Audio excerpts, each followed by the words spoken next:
Hi, welcome. You can film movie with me. Yeah, can you say thank you for your well wishes? You can film your well wishes. Okay, so if you clicked on this video, it is because you want to hear about what memoirs I read in the month of November. I actually did something that I found to be really clever and super helpful, given the circumstances that we've been in.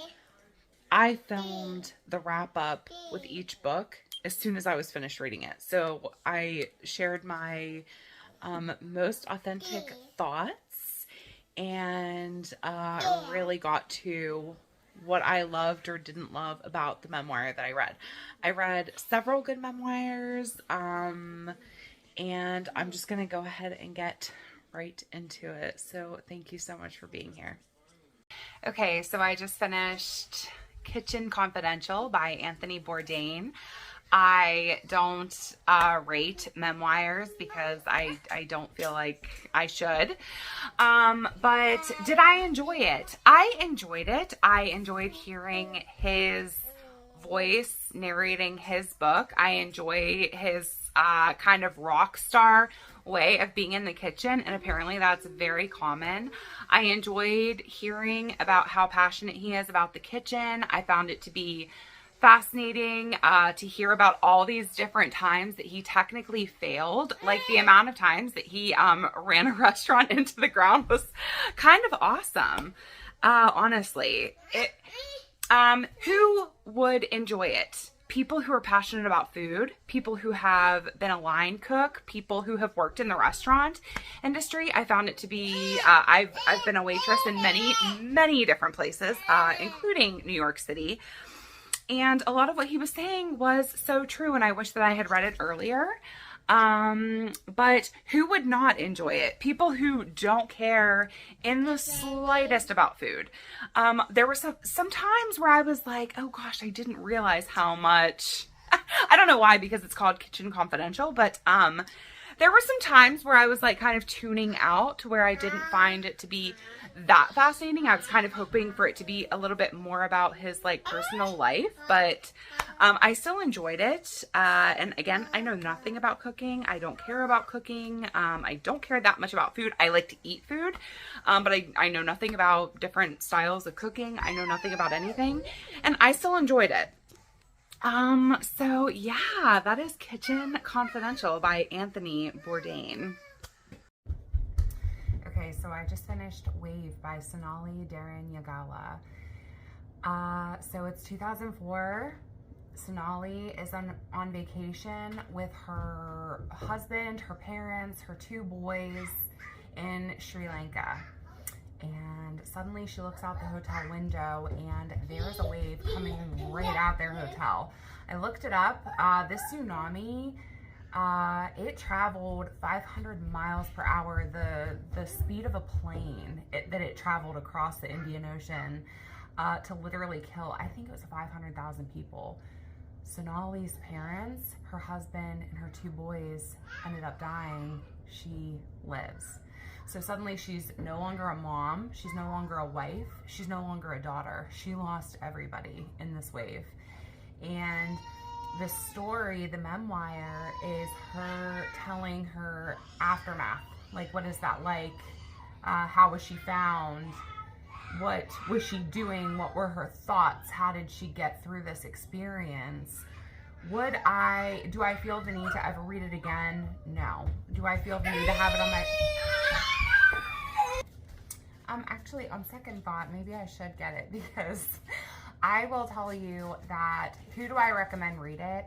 An overstimulated mom, maybe, somebody who constantly finds themselves feeling overwhelmed with their family day-to-day tasks, and you want to read a story about a woman who's got it. Probably, I won't say with 100% certainty because I don't know what you're going through, but this woman has it bad. I mean, like, when I would be listening to her story and I would start getting annoyed with them, I'm like, I mean, this could all be taken away. So it was really, really a wild reading experience. It was really sad. I don't know if I feel like I really learned anything, but I mean, I'm glad that the woman had her outlet to get it out on paper. I'm glad that I heard the story. I'm glad that I got to connect with her story. I appreciate the fact that, like, I was actually looking up what the tsunami did. I think I was like 13 or 14 at the time that it happened, so I obviously wasn't on my radar. So I appreciate it for what it is, but if it doesn't feel like a story that like I ever need to return to, but I am very glad to have read it. And I would recommend it to anybody who is hearing this story and it sounds like it's something that you would read. It was a powerful memoir. It's a woman just trying to figure out where to go afterwards, and the grapple that would come with losing literally everybody in your life in one day, and you are the one who has to keep going. So powerful, very powerful. That was Wave by Sonali Darren-Yagala. Okay, so I just finished Fierce Attachments by Vivian Cornick, and I'm going to tell you about it. So Fierce Attachments follows Vivian, starts in her childhood. She is living in the Bronx. I loved the description of the Bronx. I loved the description of the times, how the neighborhood kind of lived. Everybody knew everybody. I loved that. So Vivian and her brother are living in an apartment in the Bronx with their parents. Her mom is kind of, I would consider her to be kind of like one of those women who kind of thinks everybody else is stupid. Everything is like lame, like nothing is exciting. She's just kind of one of those like meh women. But she's tough, she's strong, she's a good housekeeper, she's a good mom. She cooks, cleans, very good at keeping up with her house. Well, then one day, Vivian's dad passes away. And you learn that Vivian's mom used to work. She loved to work. She was very passionate, very good at what she did. But Vivian's dad did not want her working. So when Vivian's dad passes away, the way that her mom crumbles, can't deal with anything. She's screaming, writhing in pain. Her kids don't even get a chance to grieve their father because they're so worried about their mom. Who's just kind of losing it completely. So that was really interesting to see the way that Vivian is describing her mom, like laying on the couch, not able to get up suddenly. She can't deal with anything. And then Nettie moves in next door, or Nettie had already lived there. So Nettie is a woman who also lost her husband, who also has a child, but Nettie, kind of like me, she's not very good at housekeeping. She's not very good at cooking. It's just not her thing. She's very artsy. She's just not into the whole motherhood, keeping up with the house thing. I guess not really like me. I'm just not a very good housekeeper. But so you have Vivian's mom, who is completely lost in grief about losing her husband. She was obsessed with him. And then you've got Nettie, who lost her husband as well, but she's out there flaunting what she's got. She's bringing men back to her apartment. She's sleeping with them. She doesn't really like men. She uses her body, her sexuality to get what she wants. So Vivian is seeing these two different women dealing with the same situation in two very different ways. So that was the part that I really loved. I also really loved the aspect of going forward in time, or being in the present while Vivian and her mom are walking the streets of New York and their conversations that they have. Vivian calls out her mom for a lot of the shit that she put Vivian through. She calls out her mom for never having lived her life again when she could have. So I liked that. I really liked the two fierce women calling each other out. I loved their relationship. So that's what I'll say. I enjoyed the childhood part and I enjoyed their present day walks. I stopped enjoying it probably midway through. I don't want to say I stopped enjoying it. I stopped being so enraptured in the story because I felt like Vivian, the writing was stunning, but I felt like Vivian was going into a lot of different tangents. Like she would describe her own like love affairs with men. And they were all so boring. Like, even the affair that she had an affair with a married man for like years. And I just was not into it. I just didn't feel like it was going, I didn't feel like she was connecting it to her mom or Nettie. Like, I just didn't feel like they were connected, and that was why I was there. That's why I was there for the story. I wanted to read about this mother-daughter relationship, a daughter seeing her mom act a certain way and dealing with that, grappling with that. And I just felt like some things like went off in tangents, and I was just like, oh man, I'm kind of bored now. I don't love this.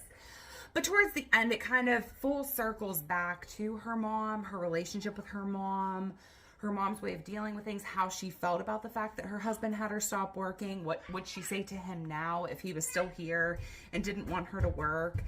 So I enjoyed it. Would I recommend it? Sure, maybe if you have like a lot of issues with your mom and you're kind of trying to read about a different family dynamic. It's a messed up, non-conventional family dynamic, I would say. And it's just kind of Vivian's experience trying to deal with it. She doesn't end up having a lot of light in her life. I was hoping that it would all turn around for her, but, you know, it's not my story to tell. But, yeah, that's Fierce Attachments by Vivian Cornick. Okay, so I just finished Good Morning, Destroyer of Men's Souls by Nina. Oh crap, what's her last name? Sorry, I'll post a picture here. So Good Morning, Destroyer of Men's Souls caught my attention because of, first thing, the title. Then I read the summary, and my understanding was that it was about a woman who loves an addict. And while it was that, it ended up being so much more. I made a vlog. It's probably already posted by the time I post this, and you can go watch the whole experience with it. There are so many different aspects of it that I really loved. I have addiction in my family, and I found her experience with her family growing up with her sister. Yeah, but so it goes into Nina's sister had a heroin addiction when Nina was young, and like what that looked like for Nina and for Nina's mom, and kind of the deaths that can come with that. And she goes into even deeper into Al-Anon, what that is, the history of women being codependent with men, primarily alcoholics, but also with different substances as well. It was really informative, but it was also a deeply personal memoir, and I enjoyed every single second of it. I highly recommend it. I loved her relationship with Kay. I loved the way that she loved him and the way that he tried his best to love her. I thought that it was such a fascinating relationship to read about. I found myself understanding how she was with him, and it was, I highly, highly, highly recommend it. I will absolutely be purchasing it so that I can have it, the physical copy, because I will absolutely want to return back to it. But yeah, I highly recommend Good Morning, Destroyer of Men's Souls. If I did rate memoirs, which I don't, I would give it a 10 out of 5. Absolutely, without a doubt. Okay, so I'm laying in bed here, obviously, and trying to edit these, like, covers in. And the one that I did for Friends, Lovers, and the Big Terrible Thing, like, really messed up bad. I don't know why that whole clip was, like, very, like, zoomed in. It was weird. But I also read Friends, Lovers, and the Big Terrible Thing by Mr. Matthew Perry. My thoughts on it were how incredibly sad he was as a person.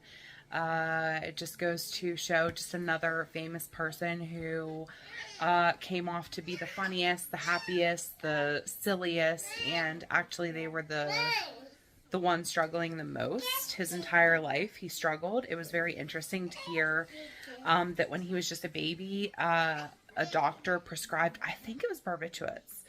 I could be wrong about that, but he was prescribed something very, very, very strong when he was a baby because he was colicky, and that was just what they did at the time. So, like, from the beginning, he was on drugs. And just, like, the amount of relapses he went through, it was kind of frustrating sometimes, but I've never had an addiction. I don't I definitely can't speak on it. I have loved addicts before. And I know that it's so frustrating to watch a person keep falling back down. And it was really, really interesting to hear his sad story. I don't know if I wish that I would have read it while he was still alive, because the entire time of me listening to his voice tell his story of his sadness, and he had hope for himself. And I knew the entire time like what his demise would be. It was just kind of the whole time a foreboding of sadness for me.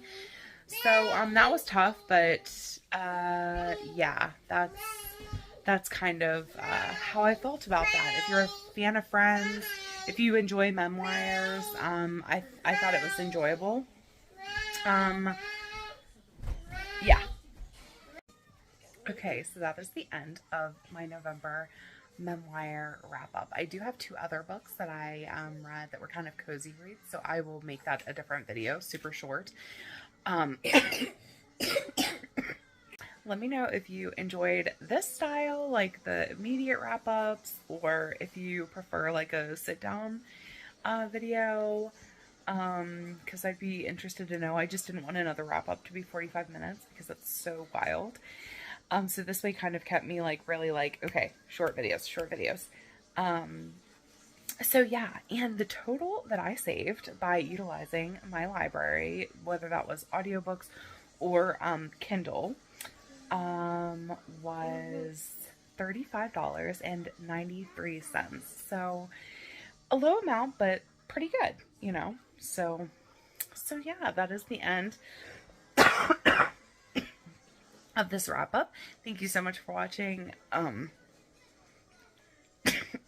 like going into a coughing fit. Yeah, thank you so much for watching. Thank you for being here. I will talk to you next time. Bye.